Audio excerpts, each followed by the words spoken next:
with it to the point where, I was gonna say, like, kind of reminds me of a Falcons game, okay? Because when I go to Falcons game, right?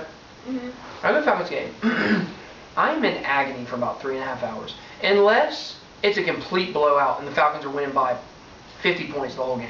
I'm in complete agony. Because I'm either thinking, oh my gosh, we're up by like 1 touchdown, they're definitely going to come back, or we're up by 2 touchdowns, and then they score, and I'm like, oh my gosh, I hate my life. Or, either we're losing, and on the last play of the game, the Falcons may make a play and win the game on the last play. But I would spend the last 3 hours completely miserable with my life. But when they make that one play, it's all worth it, and I'm like, oh, I'm so glad I was here for this. This was so great, Now if they lose, then I'll walk around with my head down for a week, but, it's kind of the same thing. Like, all day, I'm, like, miserable, and I'm in agony, and then midnight hits, and I'm like, oh, I had a good day, okay. And then I feel pretty good until the next day. Until the next morning when I wake up. I'm like, oh, unless I wake up to, like, a lot of good stuff, which is very rare when I wake up, So anyways, that's the trial and the struggle I literally go through every single day of my life. And it really never ends. So that's something I'm kind of... At some point, maybe I'm going to get the lesson at some point. I don't know, though. It's very tough. Every day I wake up committed, like, I was thinking today, like, you know what? Tomorrow, I swear to you, tomorrow, I am not going to complain one time. I'm just not going to complain. I am not going to complain about it one time. But then I thought to myself, well, if I actually say that, then God may hold me to that. He may give me a bad Friday just to see if I'll complain or not. So I'm not going to say it out loud. I'll wait until a Sunday to say that. So you're trying to manipulate God to do what you want. I think he doesn't know you're talking. I know. I think sometimes I do think that. I'm like, you're a sneaky one, Ben. You pulled one over on me. I better be careful what I pray right now. I don't want to pray for patience or, something like that. That's the big joke, right? Don't pray for patience. Well, Augustine talks about that. You remember? Did you ever have to read the Confessions at all? Maybe. Well, with him, it's lust. And he yeah. said back in the day, he said, he was very into prostitutes and all. That's the very much part of the culture back then. And he just said, he goes, Lord, take this affliction away from me, but not yet. Not yet. And he says that in there, and he puts that because he was just so honest in the journals that it was really funny. A lot of us are like that when we have like a particular, whether it's what we want control or something. It's like, okay, God, I want you to fix this, but not quite. Just hold on for another week or so. Thinking about that just drives me crazy. So I decided not to make that. I'll wait until a Sunday before I say I'm not going to complain at all. No, I'm going to do it. I'll stand into the camera. I am not going to complain at all tomorrow about my sales. There are 3 witnesses here. We're gonna text you to see. I'm gonna tweet you and say, Ben, remember your promise to God today. and Cameron will text you. And Bethany will be here to hold you accountable all day. But then what good is it going to be if I actually have a good day tomorrow? Then what good is it going to be? Then it will be God honoring your promise. Even if you have a good day tomorrow with the level of control you want over something that's essentially sort of uncontrollable, I think you'll still have that same struggle with anxiety for a little while. You know me so well. That's 100% accurate. It's stock market-ish a little bit. I could literally make like $5,000 tomorrow, but there would be like 1 hour that I didn't make a sale, and I would be like, oh my gosh, it's been 15 minutes. Oh my gosh, now it's been 30 minutes. Now it's been 45 minutes. Oh my gosh, it's all gonna fall apart. When I was like you, when I'm very much like you in that aspect, and so when you look at where you are now, just ask yourself the question: what would it take to actually give you assurance? Because by all earthly measurements and standards, you're quite extraordinarily successful, and this was something that was just a small chance you took, and it's really grown and it's flourished, and yet nothing, no number has convinced you thus far. No. Yes, but that was just up until now, but the honeymoon ends today, sweetheart. That's really how I see it. That's it every day of my life. That's it. That's so easy, that. Now what? You think you're so cute, buddy, don't you?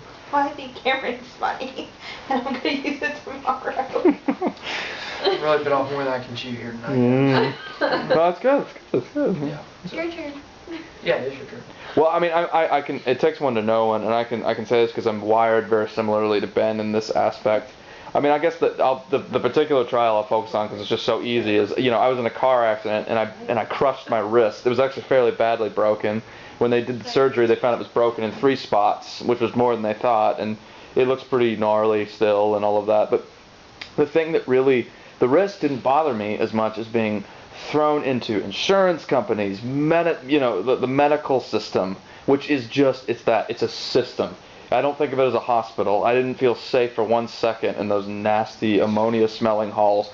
They have to process you first. They got to get your numbers. They first have to prove that you exist. They have to see your driver's license, and then finally they'll begin to treat you a little bit. But in the midst of all of that, I mean, I went through a couple of like a week that was almost like a dark night of the soul for me, because I just thought, I mean, my life is over. My life is over. Now I'm going to spend the rest of my life in a courtroom, or fighting insurance companies. And I just thought, and that's the kind of thing I hate. There's nothing I hate more. I'm artistically wired. My life and joy, what I live for, is to read and to write and to think about anything but the stupid adult things that the world revolves around. I hate that stuff. I loved being a kid because I didn't have to worry about all the stupid stuff that I have to think about now. So it was a week of hell, and nobody would take me because I didn't know the process. And I kept telling him, I've been in an auto accident, and we don't take third-party insurance. We didn't. And finally, I got clued in. Yeah, you use your insurance, dummy. So I used my insurance, and then we were able to finally get an appointment. But in the midst of that, I have a good friend at my work who we basically began to keep each other accountable. He has a different struggle than I do, but he doesn't struggle with anxiety at all. In fact, he's very good in that area. So he's been holding me accountable, but not in the way that you usually think of accountability. It's more an encouragement relationship where he's called and he tries to figure out what's behind this and what's the real thing that's driving this. And so I've had to come to terms with the fact that in this particular trial, it is always a trust thing, because I feel like I've been pulled completely out of control. I thought I had everything under control, then all this happens, and so I don't essentially, it's a moment where you don't trust God to bring you through it, and you don't trust God to help you. And something that really helps me in those moments is to read Matthew chapter 6, and that's where he talks, it's a very famous passage where he talks about the lilies of the field. He says, don't worry about what you'll eat tomorrow, what you wear. Look at the lilies of the field. I'll tell you, Solomon wasn't arrayed like these in all of his glory. And look at the birds of the air. They don't worry about what they eat, and yet your heavenly Father feeds them. Don't you think He values you more than those birds? So seek first the kingdom of God and His righteousness, and all these things will be added to you. God knows what you need. He knows what you need better than you know.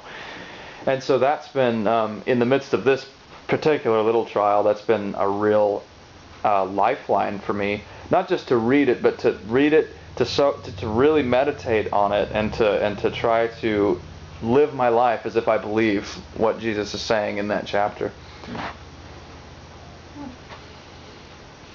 Yeah, that's good. Sounds like the story of my life.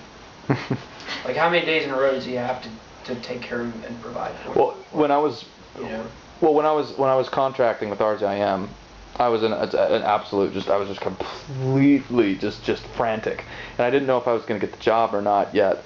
And at that point, there was almost 100% assurance. I had been given clearance in all these different ways. People had said, okay, Cameron, you've got the job. It's just not official yet. We'll take you on January 1st.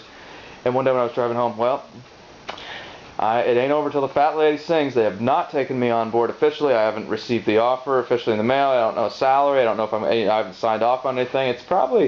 This could very possibly not happen. And I heard very clearly in my head, what will it take to get you to believe that I've taken care of you here? Yeah. What is it going to take, Cameron? You've heard Ravi himself congratulated you. What do you need? What more? Do you need a heavenly angel to come through this windshield right now and tell you?